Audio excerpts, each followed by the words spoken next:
ফাজাইলে নামাজ।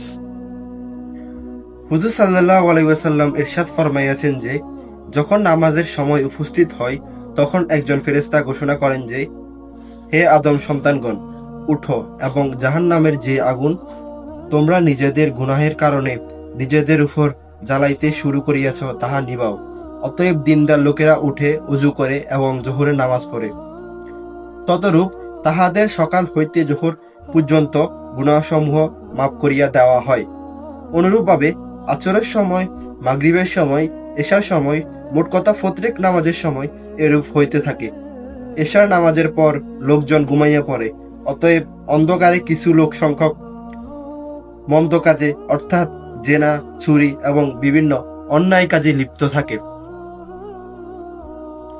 আর কিছু সংখ্যক লোক সৎ কাজে অর্থাৎ নামাজ, ওজিফা ও জিকিরে মশগুল হইয়া যায়।